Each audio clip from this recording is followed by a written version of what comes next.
जय हिंद. नमस्ते विद्यार्थी मित्रांनो. सावित्रीबाई फुले पुणे विद्यापीठाच्या उन्हाळी सत्र परीक्षा म्हणजेच समर एक्झाम 2026 एक्झाम एप्रिल-मे 2026 रोजी जे काही होणार आहे, त्यासाठी टी-वाय-बी-बी-ए सेमिस्टर 6 2019 क्रेडिट पॅटर्नचा परीक्षा फॉर्म कसा भरावा, परीक्षा फॉर्म भरल्यानंतर परीक्षेची फी ऑनलाईन पद्धतीने विद्यापीठाला कशी भरावी, या महत्त्वपूर्ण विषयांवर माहिती आपण या व्हिडिओमध्ये घेणार आहोत. त्यामुळं हा व्हिडिओ शेवटपर्यंत नक्की बघा. परीक्षा फॉर्म भरण्यापूर्वी तुम्ही हा व्हिडिओ बघितला तर नक्कीच तुमचा परीक्षा फॉर्म योग्य पद्धतीने भरला जाणार आहे. चला तर मग आपण सुरुवात करूया. परीक्षा फॉर्म कसा भरायचा आहे.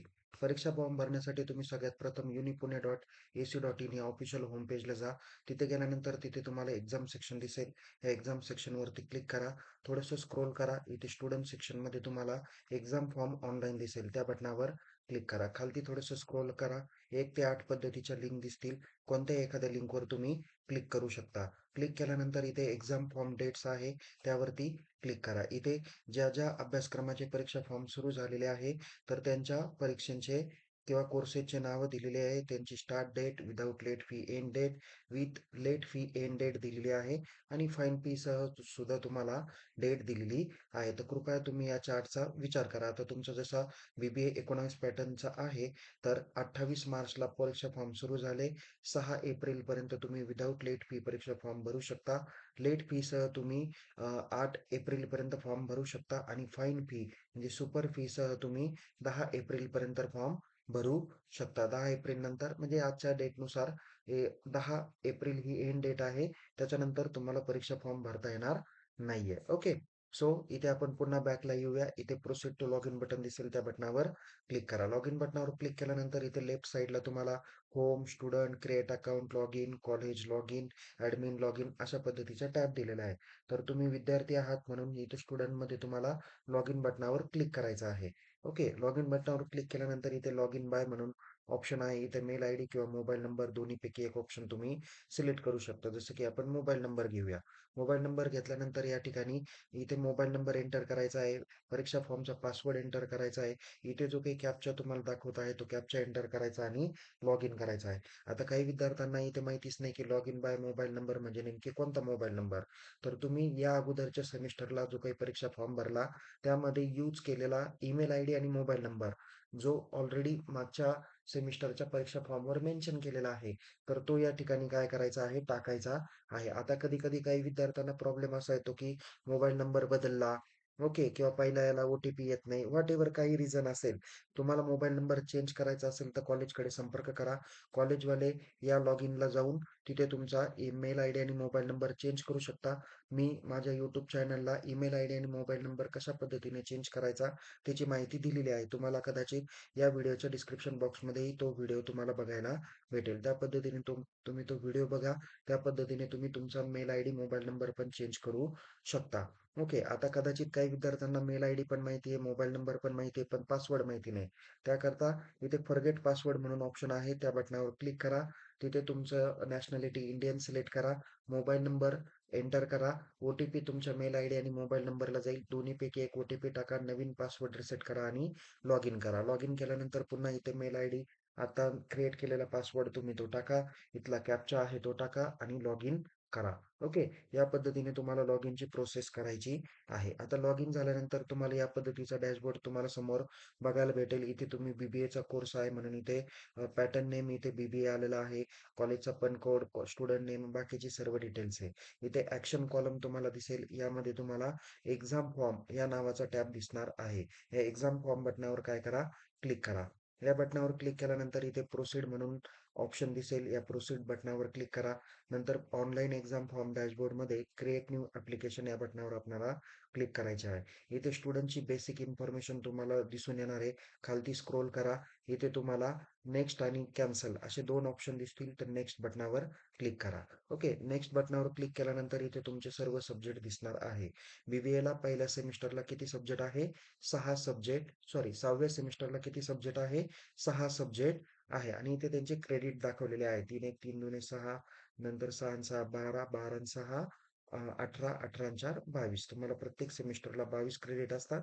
तर त्या पद्धतीने इथे सर्व क्रेडिट दाखवलेले आहे. ओके. हे ॲज इट इज तुमचे येणार आहे. जे विद्यार्थी बॅकलॉग असतील, तर बॅकलॉगचे विषय यामध्ये ऑटोमॅटिकली ॲड होत जाणार आहे.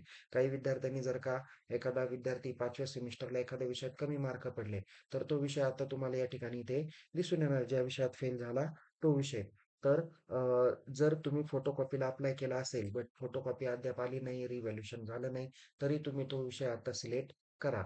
नंतर ज्यावेळेस त्या विषयाचं पुढचं भविष्य काय होईल, त्यानंतर तुम्ही हॉल तिकीटमध्ये ते योग्य ते करेक्शन तुम्ही करू शकता. सो या ठिकाणी आपण हा विषय सिलेक्ट केलेले असतीलच. ओके. त्यानंतर खालती स्क्रोल करा. इथे तुम्हाला ॲड ऑनचे सब्जेक्ट दिसतील. ॲड ऑन म्हणजे कोणते? Extra credit. जे तुमच्या रेग्युलर क्रेडिटच्या व्यतिरिक्त तुम्हाला अर्न करायचे आहे. तर तुम्ही फर्स्ट इयरला असताल त्यावेळेस तुम्हाला फिजिकल एज्युकेशन आणि डेमोक्रेसीचे असे प्रत्येकी 2-2, 4 क्रेडिट तुमचे पूर्ण झालेले आहे आणि आता एस-वाय आणि टी-वाय मिळून तुम्हाला 4 असे टोटल तुम्हाला किती क्रेडिट पूर्ण करायचे असतात? 8 क्रेडिट. तर जे काही पहिले फिजिकल एज्युकेशन आणि डेमोक्रेसी हे सोडून तुम्ही GR-2A पासून तर GR-9A पर्यंत किती क्रेडिट मिळवलेले आहे, हे तुम्ही तुमच्या कॉलेजच्या रिझल्ट लेजरवरून तुम्ही चेक करू शकता. मी यापूर्वी तुम्हाला एक व्हिडिओ टाकला होता आणि त्यामध्ये सांगितलं होतं, की कृपया सर्व विद्यार्थ्यांनी आपल्या महाविद्यालयातील परीक्षा विभागाला किंवा ॲडमिनिस्ट्रेशन डिपार्टमेंटला संपर्क करा. प्रत्यक्ष भेटा. त्यांच्याकडे तुमच्या वर्गाचं रिझल्ट लेजर आलेलं असतील, तर त्या रिझल्ट लेजरवरून त्याचा फोटो काढा किंवा त्यांच्याकडून प्रिंट घ्या. जेणेकरून तुम्हाला एक्स्ट्रा किती क्रेडिट तुमचे पूर्ण झालेले आहे त्याची माहिती तुम्हाला या ठिकाणी भेटेल. तर GR-2A पासून तर GR-9A पर्यंत टोटल 10 ते 12 सब्जेक्ट्स असतात. त्यापैकी कोणतेही याच्यातून तुम्हाला मॅक्सिमम 4 क्रेडिट अर्न करायचे आहे.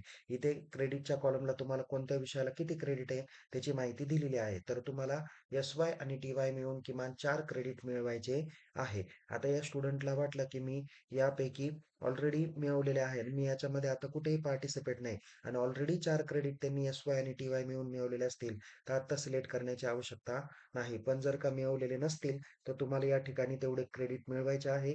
तुम्ही जर का तेवढे क्रेडिट पूर्ण केले नाही, तर तुम्ही टी-वायच्या ऑल सब्जेक्टमध्ये किंवा FY, SY, TY all subject pass आहे. पण एक्स्ट्रा क्रेडिटचे 8 क्रेडिट तुम्ही जर का अर्न केले नसतील, तर तुमचा निकाल हा फेल येऊ शकतो. ओके. त्याकरता हे क्रेडिट काळजीपूर्वक पद्धतीने तुम्ही सिलेक्ट करा. जर यापूर्वीच्या एक्झाममध्ये एखादा ऑप्शन तुम्ही सिलेक्ट केला असेल, तर तो ऑप्शन तुम्हाला या ठिकाणी दिसणार नाही. जसं की आता या स्टुडंटकडे तुम्ही बघितलं, त्यांनी GR-2A सिलेक्ट केलेला आहे ऑलरेडी. त्याच्यानंतर इथे GR-7A, 8A हे ऑलरेडी त्या विद्यार्थ्यांनी सिलेक्ट केलेले म्हणून ते आता त्याला आलेले नाही आणि त्यांनी 4 क्रेडिट एस-वाय, टी-वायचे जे काही मिळवायचे होते ते त्यांनी मिळवलेले आहे. आता सेव्ह आणि नेक्स्ट या बटनावर क्लिक करा. नंतर सेव्ह आणि नेक्स्ट बटनावर क्लिक केल्यानंतर इथे तुमची फी आलेली आहे. ती आहे ₹2,935. थोडंसं अजून खालती स्क्रोल इथे तुमची प्रोजेक्ट रिपोर्टची पण ₹625 फी आली. याच्या अगोदर ₹545 काहीतरी येत होती. मागच्या सेमिस्टरपासून ती फी जरा थोडी वाढवण्यात आलेली आहे. इकडे जरी फी वाढवली तरी फॅकल्टी मेंबर किंवा एक्स्टर्नलच्या फीमध्ये कुठेही वाढ करण्यात आलेली नाही. ओके. खालती स्क्रोल करा. इथे तुम्हाला प्रिव्ह्यू आणि इथे एक चेक बॉक्स दिसेल. तर प्रिव्ह्यू बटनावर क्लिक करून परीक्षा फॉर्म व्यवस्थित भरलाय का नाही ते त्याची खात्री करा. खात्री झाल्यानंतर तिथे सबमिट किंवा सेव्ह बटनावर क्लिक करा. त्यानंतर इथं चेक बॉक्सवर क्लिक करा. जसं की या पद्धतीने आपण चेक बॉक्सवर क्लिक केलं आणि इथे confirm and go to dashboard या बटनावर आपल्याला क्लिक करायचं आहे. तर या पद्धतीने तुम्ही परीक्षा फॉर्म काय केला? पूर्ण पद्धतीने भरलेला आहे. आता तुमची पुढची स्टेप्स काय आहे?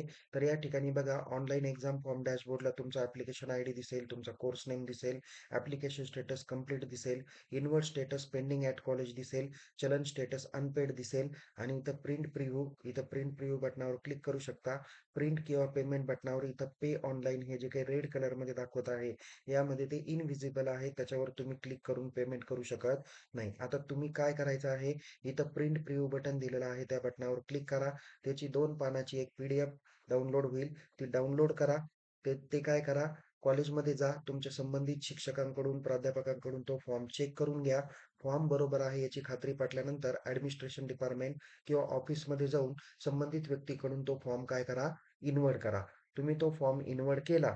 ओके. तुम्ही तो फॉर्म इन्व्हर्ट केला का तुम्हाला या पद्धतीचा डॅशबोर्ड तुम्हाला समोर बघायला भेटेल. यामध्ये तुमचं serial number, application ID, course name, इथं ॲप्लिकेशन स्टेटस तुमचं कंप्लीट दिसेल, इनवर्ड स्टेटस तुमचं इन्व्हर्टेड दिसेल, चलन स्टेटस तुमचं अनपेड दिसेल आणि इथं प्रिंट किंवा पेमेंट बटनावर पे ऑनलाईन असा टॅब दिसेल. याच्या अगोदरच्या स्लाइडला बघितलं तर पे ऑनलाईन हा रेड कलरमध्ये आहे आणि आत्ताचा जवळ-जवळ ब्लू कलरमध्ये तो तुम्हाला दिसून येणार आहे. सो आता आपण काय करणार आहे? पेमेंट करणार आहे. इथं पे ऑनलाईन बटनावर क्लिक करा. क्लिक केल्यानंतर या पद्धतीने तुम्हाला ऑनलाईन पेमेंट सिस्टमचं तुम्हाला डॅशबोर्ड दिसेल. इथे तुमचा ॲप्लिकेशन नंबर, चलन नंबर, तुमची अमाउंट, तुमचं पूर्ण नेम, तुमचा मेल आयडी, मोबाईल नंबर सगळी डिटेल दिसेल. इथे तुम्हाला सिलेक्ट पेमेंट गेटवेचे तुम्हाला 2 ऑप्शन आहे. कदाचित काही विद्यार्थ्यांना वेगळे पण ऑप्शन येऊ शकतात.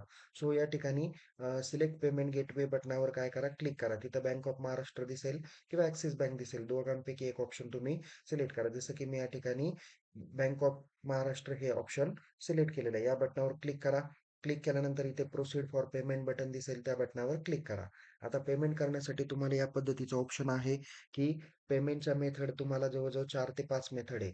एक क्रेडिट कार्ड आहे, दुसरं डेबिट कार्ड आहे, तिसरं यू-पी-आय आहे, चौथं नेट बँकिंग आहे आणि 5वं ई-एम-आय. तर तुम्हाला हे पहिले 4च ऑप्शन विजिबल आहे. त्याच्यातल्या त्याच्यात तुम्ही ईझी आणि लवकर होणारा ऑप्शन कोणता आहे? यू-पी-आय. सो या यू-पी-आय बटनावर क्लिक करा. त्यानंतर इथे तुम्हाला यू-पी-आयचा आयडी किंवा डायरेक्ट स्कॅन क्यूआर कोड असे 2 ऑप्शन येतील. जसं की मी या ठिकाणी स्कॅन क्यूआर कोड हे ऑप्शन सिलेक्ट केलेलं आहे. तर तुम्हाला समोर जो काही क्यूआर कोड दिसतो, तो तुमच्याकडे असलेल्या कोणत्याही ॲपद्वारे म्हणजे फोनपे, Google Pay अजूनही तुम्ही कोणतं स्कॅनर वापरत असाल, तर ते काय करा, हा समोरचा क्यूआर कोड स्कॅन करा. तुम्ही क्यूआर कोड स्कॅन केला, तर लगेच तुमचं काय होणार आहे, तुमच्या मोबाईलला तुम्ही पिन कोड वगैरे काय असेल तुमचा पासवर्ड तो टाका. पेमेंट विद्यापीठाला काय होईल? वर्ग होणार आहे. हे करण्यासाठी तुम्हाला फक्त 15 मिनिटाचा अवधी आहे. पेमेंट करताना काळजीपूर्वक पद्धतीने पेमेंट करा. अन्यथा पेमेंट झाल्यानंतर सुद्धा तुम्हाला कदाचित प्रॉब्लेम येऊ शकतो, की पेमेंट स्टेटस अनपेड. तर पेमेंट अनपेड असेल तर काय करायचं हे ऑलरेडी तुम्हाला या ठिकाणी इथे बघा इम्पोर्टंट नोट्स दाखवलेले आहे. या नोट्समध्ये तुम्ही तिथे चेक करू शकता, की तुम्हाला एक मेल आयडी दिलेला आहे.